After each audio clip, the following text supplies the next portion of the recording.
Hola, ¿cómo están? Les damos la bienvenida a una nueva edición de Medianoche. Con votos del oficialismo, la Cámara Baja aprobó la idea de legislar el proyecto que permite el retiro de fondos de las AFP para hacer frente a los efectos económicos de la pandemia.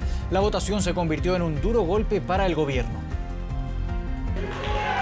Un resultado que hasta el último minuto estuvo marcado por la incertidumbre, la aprobación de la reforma que permitiría el retiro de hasta un 10% de los fondos de las AFP para enfrentar los efectos de la pandemia, que logró 95 votos a favor, o sea, 2 más de lo necesario. Definición que llegó tras intensas negociaciones no solo en el Congreso, también en la capital, a metros de la Moneda, en el Ministerio de Hacienda.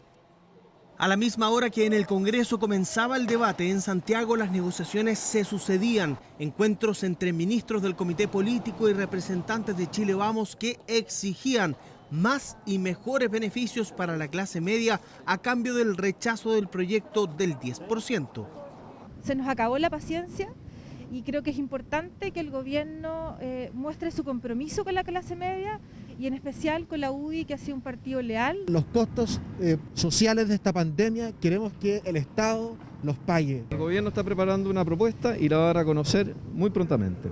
A 120 kilómetros de distancia, en la sede del Congreso, el debate se encendía. La oposición buscaba captar los votos de los llamados descolgados del oficialismo, miembros de Chile Vamos que habían amenazado con aprobar un proyecto contrario a las ideas del gobierno. En los pasillos se conversaba con los actores clave y en la sala... Yo le quiero decir al ministro de Hacienda que el sistema de AFP es hambre hoy, hambre mañana y hambre pasado mañana. A mis colegas de Chile Vamos les pido que tengamos la voluntad de cambiar las cosas. Los llamados a rechazar también surgieron y de un histórico de la UDI, Pablo Longueira, rompió su silencio y a través de una carta arengó a los diputados gremialistas para que siguieran el camino del respeto, se alejaran del populismo y fueran fieles a los principios del partido. Quiero hacer un llamado a mi sector político. Aquí el populismo reina, aquí efectivamente lo más fácil y la gran mayoría de las personas no sabe bien las consecuencias que esto va a tener. Se pasan de la raya en exigir o en plantearse a sí mismos como los únicos que son los poseedores de la verdad y que todos los que piensan distintos son unos miserables o son unos comprados. Tensión en un debate que tuvo que ser suspendido 2 veces a petición de la oposición debido a que exigían la presencia del ministro de Hacienda en la sala. Briones, junto a parte del comité político, en ese momento encabezaba una reunión privada con parlamentarios de RN buscando convencerlos de rechazar la propuesta, incluso incumpliendo los protocolos de seguridad por el COVID-19. Todo terminó así. Gracias. Señor ministro de Hacienda, ¿podría entrar a la sala de la Cámara de Diputados para conocer qué piensa respecto a las pensiones? ¿O son entre 4 paredes las reuniones? Ah, ya. Un retiro de los ahorros provisionales sencillamente no conversa con el otro debate en juego, cuál es fortalecer nuestro sistema de pensiones, digámoslo con claridad. ¿Es lo uno o es lo otro? Un día que siguió avanzando en el debate y en polémicas, donde un diputado del oficialismo acusó presiones excesivas del gobierno, tanto que el UDI Cristian Moreira terminó descompensado en la enfermería de la Cámara. No, son lobbies que obviamente que se hacen, pero de ninguna manera he sufrido ninguna presión. En mi partido me han dado libertad de acción para votar como yo lo sienta. Y eso es lo que voy a hacer. Una votación que finalmente se convirtió en un dolor de cabeza para el gobierno porque el proyecto se aprobó. Nada pudo hacer el Ejecutivo y eso que en horas previas presentó un protocolo de acuerdo que contemplaba un ingreso familiar de emergencia plus, 50.000 nuevos subsidios, la ampliación de tramo para el aporte para los arriendos y también de los plazos de mora para acceder a la postergación de los créditos hipotecarios. Conversaciones que no lograron convencer a todos en un oficialismo hoy sumido en una crisis interna tras la aprobación del proyecto de retiro de fondos de pensiones para enfrentar la pandemia. Hoy día ha primado una versión que es de corto plazo, es un atajo. No se hace responsable ni se hace cargo de cuál es el efecto en las pensiones del mañana. Yo invitaría a todos los parlamentarios, incluyendo los parlamentarios oficialistas, a reflexionar sobre las consecuencias de su actuar. Iniciativa que volverá a la Comisión de Constitución de la Cámara, pero con la idea de legislar aprobada y con Chile Vamos viviendo un quiebre total. Una extensa jornada legislativa en el Congreso Nacional. Vamos también a otros temas. El plan de desconfinamiento paulatino comenzará en Aysén y Los Ríos, las zonas con menor incidencia de casos en Chile. Además de la apertura parcial de restaurantes, cines, teatros y cafés, se suma la posibilidad de eventos deportivos y de la salida de mayores de 75 años una vez al día. El 14 de marzo de este año se convirtió en la primera comuna en cuarentena en todo el país. Caleta Tortel es una de las 7 comunas de Aysén que no presenta casos confirmados de coronavirus. En ninguna de las 10 que comprenden esta región hay víctimas de la pandemia. Es por eso que junto a Los Ríos comenzarán gradualmente el proceso de desconfinamiento. Abrir cines y teatros hasta en un 25% de su capacidad. Abrir los restaurantes y cafés hasta en un 25% de su capacidad. Ha existido un confinamiento a nivel nacional de los adultos mayores durante mucho tiempo sobre 75 años. En estas regiones van a poder salir una vez al día. Don Jorge Gómez será uno de los beneficiados con este anuncio. Hay que hacerlo paulatinamente, sin apresurarse, porque la cosa para mí todavía no viene buena.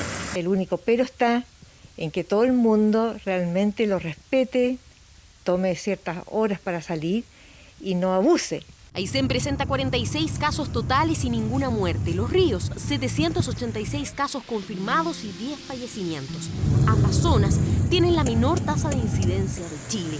Cordones sanitarios que comenzarán el viernes a las 22 horas velarán por proteger estas regiones para que sigan manteniendo sus alentadoras cifras. Tienen que haber fiscalización permanente, estricta y que le dé garantías a la ciudadanía de la región de Aysén y en particular de Coyhaique de que no corremos mayores riesgos con esta decisión. Si se va a abrir un café, si se va a abrir un restaurante, ningún problema, pero que cumpla con todos los protocolos que indica la autoridad sanitaria. Y para eso tiene que haber fiscalización. El proceso comenzará el lunes 13 de julio. El rubro gastronómico en Aysén ha sido duramente azotado por el COVID-19. Los dueños de locales están resolviendo ahora cómo será en la práctica atender solo al 25% de su clientela presencialmente. Muy contento, ya que pasamos 3 meses bastante complicados, muy difíciles, mucha gente cesante, entonces esperamos con esto ir retomando de a poco nuestras actividades. Una noticia que nos llegó, pero que esperábamos con ansia. Es un poco, pero sabíamos que iba a ser paulatino. Es una buena medida siempre y cuando los ciudadanos valdivianos nos atengamos a las normativas sanitarias. Se podrán realizar cirugías selectivas no críticas y eventos deportivos de máximo 10 personas en lugares cerrados y 50 en lugares abiertos, pero sin público. Tenemos que ir balanceando la situación de ocupación de camas del establecimiento que debe garantizar una disponibilidad razonable. Existe mucha ansiedad por recuperar una normalidad en el funcionamiento. Si nos equivocamos en el mensaje con esta gran ansiedad, vamos a repetir lo que ocurrió en Londres. Estaremos atentos a cualquier cambio epidemiológico que nos obligue a tomar medidas en retroactividad. Sin embargo, nosotros confiamos, ¿sabes en quién? En la población. Y hay noticias también respecto a los permisos. Se sumará uno para los donadores de sangre y también otros rubros esenciales que venían pidiéndolo hace semanas. Y se incorpora a los electricistas y también a los gaffiter que tengan su certificación de la superintendencia, es decir, de la SEC, para que puedan realizar la labor reconociendo la importancia que tienen hoy día ellos. Aunque los casos nuevos siguen a la baja, así como la positividad diaria promedio, la cifra de fallecimientos diarios sigue muy alta. 139 muertes informadas en la última jornada, 6.573, el dramático número total en nuestro país. Y a pesar de todas las restricciones en pleno barrio Meix, hay negocios que camufladamente reciben a los clientes para venderles artículos que no son de primera necesidad. Un operativo que terminó con más de 40 detenidos, entre ellos los dueños, vendedores y clientes, se desarrolló durante la jornada. Confinamiento obligatorio para bajar los contagios por COVID, pero en el barrio Meix no entienden. Las aglomeraciones son pan de cada día, ventas sin control, un sector convertido en tierra de nadie, con venta masiva de todo tipo de productos, sin respetar ninguna norma sanitaria. Y no solo hablamos del comercio ambulante, un equipo del programa Buenos Días a Todos detectó que hay algunos negocios establecidos que se rigen por su propia ley, como esta comercializadora china de calle San Alfonso. Las cortinas están cerradas, pero detrás de esta fachada hay mucho movimiento y la gente hace fila para comprar artículos que no son de primera necesidad. ¿Están haciendo fila? ¿Está haciendo fila que quería comprar? Vamos ya, vamos ya. Necesita poco tiempo más, se puede salir. Ahora no puede. Porque la PDI municipal y cabe dinero, mucha gente. El ingreso de los clientes es guiado por un guardia que vigila que no vengan las autoridades. El descaro es tal que incluso hay personal que toma la temperatura a quienes están esperando entrar. Hola, artículos de baño. Y está un pasillo antes de la final. Muchas gracias.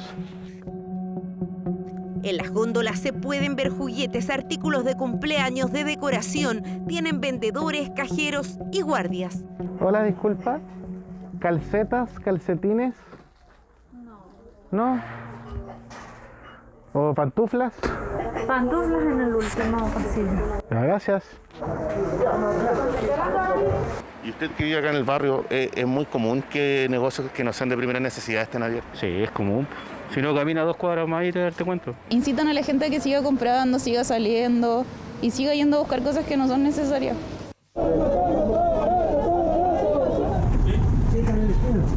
En plena pandemia, el comercio ambulante sigue ahí y los clientes también. Incluso fue posible ver a personas apostando al Pepito paga doble.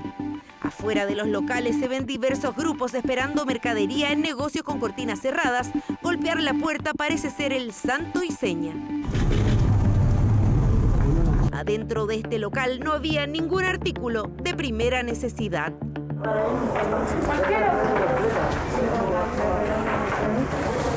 Había gente con carros repletos de mercadería haciendo fila para pagar. Para salir también toman sus precauciones.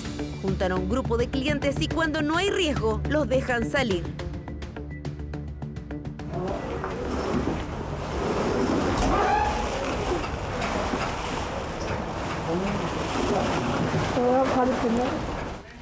Tras esta denuncia, la Seremi de Salud y Carabineros realizaron un operativo conjunto que terminó con 2 locales clausurados y más de 40 personas detenidas. Los dueños de los negocios, los vendedores y también clientes que fueron sorprendidos comprando sin permiso. A la salida, si quieres, te digo algo, porque no tengo idea. Me llamaron para el procedimiento que se adoptó y estoy tratando de ingresar para ver qué está pasando. La ley es para cumplirla. Las personas que infrinjan la normativa sanitaria se arriesgan a sanciones de hasta 3 años de cárcel, más multas que superan los 50 millones de pesos. Vamos a también establecer protocolos y vamos a fiscalizar el cumplimiento de los mismos en cada uno de los pasos que se están dando. Pero requerimos de la colaboración y del esfuerzo de todos. Una realidad preocupante y riesgosa que está lejos de acabar y que pone en riesgo la salud de las personas.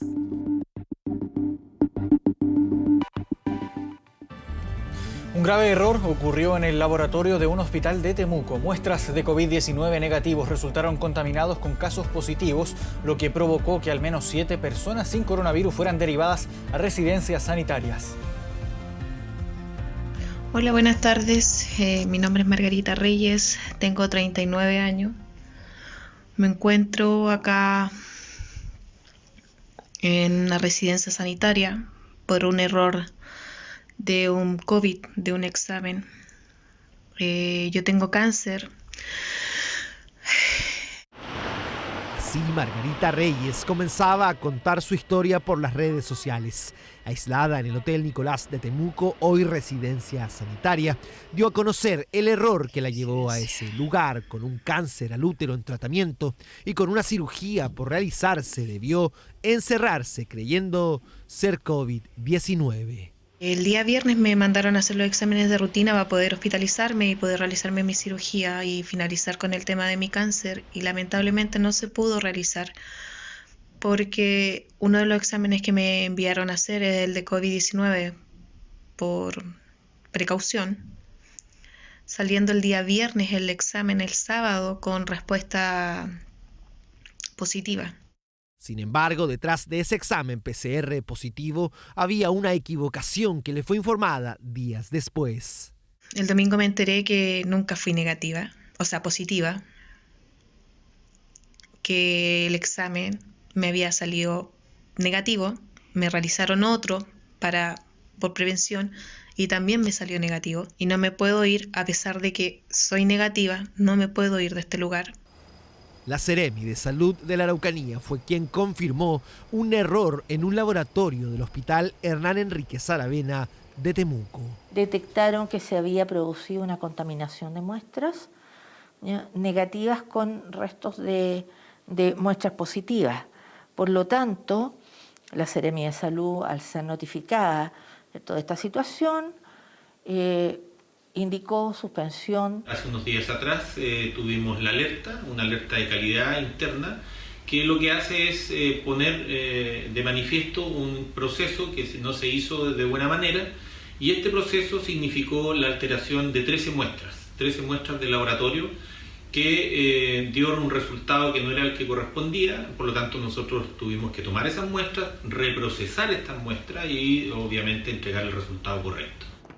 13 pacientes fueron notificados como positivos, 7 de ellos fueron derivados a residencias sanitarias, entre los que se encontraba Margarita.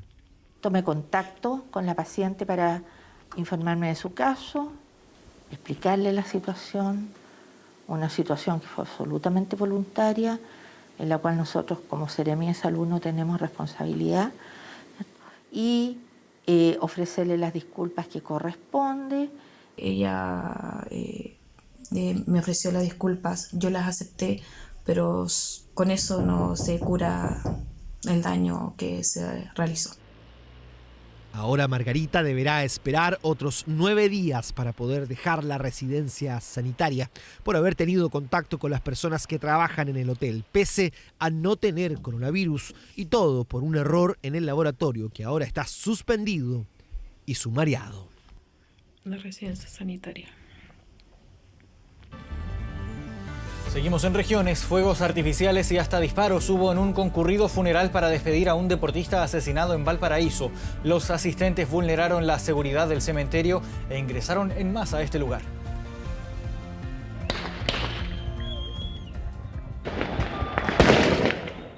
Fuegos artificiales mezclados con cánticos y también disparos al aire.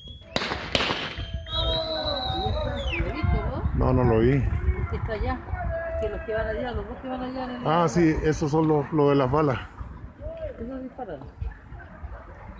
Características de un velorio llamado de alto riesgo que se llevó a cabo la tarde de este martes en plena cuarentena, reunidos en una cancha de Valparaíso. Habían juegos artificiales y balaceras, nada más. Venía harta gente. Juegos artificiales y huyeron. Grupo reunido en la cancha del club El Molino de Playa Ancha para despedir a un integrante del equipo de fútbol que fue baleado la madrugada del domingo. Le dispararon y lo asesinaron. Y como era de la población de acá arriba, él jugaba fútbol aquí todo el tiempo, es un cabro tranquilo. Estaba en el lugar equivocado en el momento equivocado. Y le llegó el balazo lamentablemente y le quitó la vida. Joven de 31 años que murió por un impacto de bala en su tórax. Así fue despedido por sus cercanos, quienes llegaron al cementerio número 3 de Playa Ancha. Al interior del Campo Santo se juntaron más de 50 personas. Habrían vulnerado la seguridad. Por protocolo es 10 si tiene COVID y 20 si no tiene COVID. ¿Y ayer cuántas habían? Mucho más. No es solo fuegos artificiales, seamos claros, aquí también hay disparos y todo tipo de cosas. Por las características del funeral, Carabineros implementó un procedimiento en las afueras del recinto. Aseguran se respetó el número de asistentes, sin considerar, eso sí, que el resto de las personas ingresó por este forado. Hubo personas que accedieron de forma irregular por otros sectores del cementerio. Frente a esto, tomaremos las acciones respectivas y haremos las denuncias correspondientes. La forma y circunstancias como esta persona falleció, que fue por un impacto balístico, se activa de inmediato el protocolo, haciendo presente también que esta persona mantenía antecedentes menores. No salieron personas por el ingreso formal, entonces también desconocemos si había gran cantidad de personas al interior de este. Disparos, fuegos de artificio y una masiva convocatoria que llevaron a la autoridad sanitaria a iniciar una investigación. La investigación apunta a evaluar el cumplimiento de los protocolos que establecen los máximos permitidos para ceremonias fúnebres. Evidentemente en esta situación se superaron todos esos protocolos. Despedida en medio de la pandemia de un joven asesinado que generó polémica por el sonido de disparos y el número de asistentes que se sumaron al velorio y posterior funeral.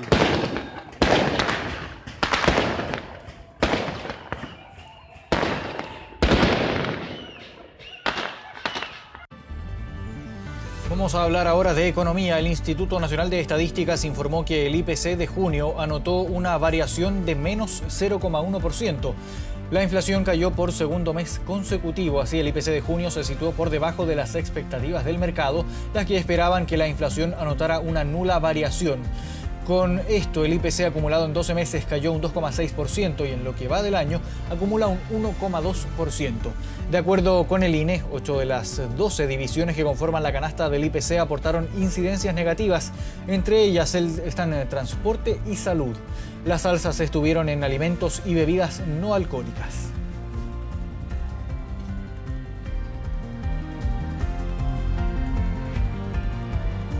Dos personas fueron detenidas tras ser sorprendidas con casi 100 tarjetas bancarias clonadas en la comuna de Las Condes. En medio de patrullajes preventivos, carabineros de la CIP de la comuna encontraron a dos hombres de 20 y 27 años quienes ingresaron a un banco estado de Avenida Apoquindo. Justo cuando salían de la sucursal fueron fiscalizados por uniformados. Entre sus vestimentas mantenían tarjetas Cuenta RUT, con las que realizaron giros por más de 1,5 millones de pesos. Además, mantenían 98 tarjetas clonadas con su respectivo voucher en su poder. Los delincuentes pasarán a primer control de detención y uno de ellos mantiene antecedentes por robo con intimidación y tráfico de drogas. Los fiscalizan solicitándole su permiso temporal para libre desplazamiento, los cuales no lo portaban. En ese instante, ambos son detenidos por infringir el artículo 318 del Código Penal. Realizan una inspección del móvil donde logran verificar que al interior se encontraban gran cantidad de tarjetas bancarias pertenecientes al Banco Estado, propiamente tal. Cerca de 2 millones de pesos era la suma de dinero que estos sujetos portaban. Seguimos con noticias policiales. En medio de disparos, desconocidos ingresaron violentamente a una casa ocupada por familias peruanas con la aparente intención de buscar bóvedas con dinero en San Miguel. Entre 10 y 13 hombres en 3 vehículos llegaron hasta el inmueble ubicado en calle Rivas con Gran Avenida e intimidaron con armas de fuego a los habitantes del domicilio de nacionalidad peruana y comerciantes informales. La intención de los delincuentes era robar supuestas bóvedas con dinero desde el interior y amenazaron a sus víctimas con al menos 8 disparos, aunque no lograron sustraer especies ni tampoco la presunta caja fuerte que no tenía la familia. Antes de escapar, los desconocidos dañaron una camioneta que estaba en el exterior, rompieron sus vidrios y encendieron fuego. No hubo personas lesionadas. Aparentemente son aproximadamente unas 20-25 personas que habitan, pero quien enfrentó este hecho complejo fue una persona adulta, mujer de 55 años aproximadamente. Y bajaron, gritaron unos garabatos, hicieron los disparos, aproximadamente 8 o 10 personas, más o menos. Esta casa ocupa, el problema que ha tenido es que con estas fiestas que se hacen constantemente, uno ya le grita derechamente que bajen el volumen y amenazan con balazo, amenazan con disparar. Internacional. Ya estamos de vuelta en medianoche para revisar noticias internacionales. La Asociación Brasileña de Prensa anunció que planea demandar a Jair Bolsonaro, a quien acusan de poner en riesgo a los periodistas cuando informó que tenía coronavirus y se sacó la mascarilla. El grupo de periodistas señaló que llevará al presidente brasileño hasta la Corte Suprema por actuar de forma criminal, según indican, y poniendo en riesgo la vida de otras personas. Aseguró que el mandatario infringió 2 artículos del Código Penal brasileño que castigan con hasta 4 años de cárcel el transmitir a otros una enfermedad grave de la que se está infectado.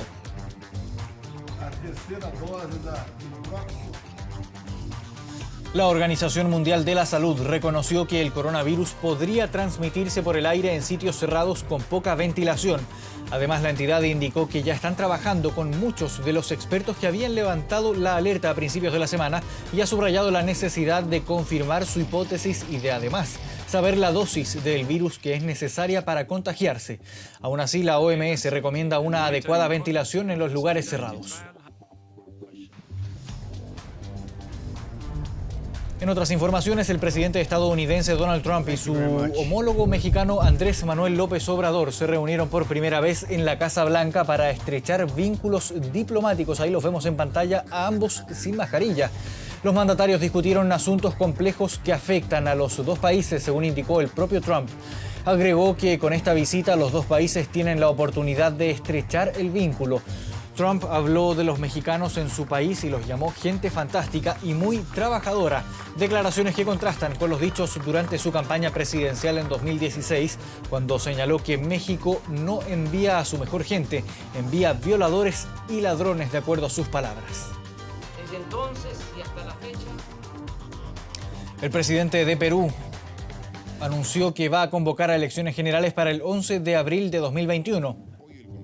Martín Vizcarra dijo que con esta convocatoria cumple su palabra y compromiso de que en julio del próximo año dejará el cargo. El anuncio va en línea con el compromiso que asumió Vizcarra cuando tomó la presidencia peruana en marzo de 2018 de completar el mandato de Pedro Pablo Kuczynski luego de su renuncia anticipada tras la aparición de videos y grabaciones que implicaban a ciertos socios políticos en la supuesta compra de votos de congresistas de oposición a cambio de obras públicas.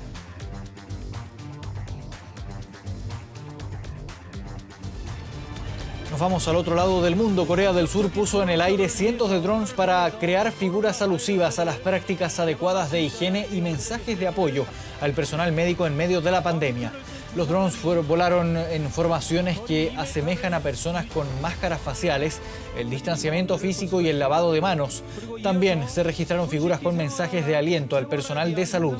Fueron 300 los aparatos utilizados en este evento, cuya organización no fue anunciada al público con el fin de minimizar que la gente se aglomerara para evitar el riesgo de contagio.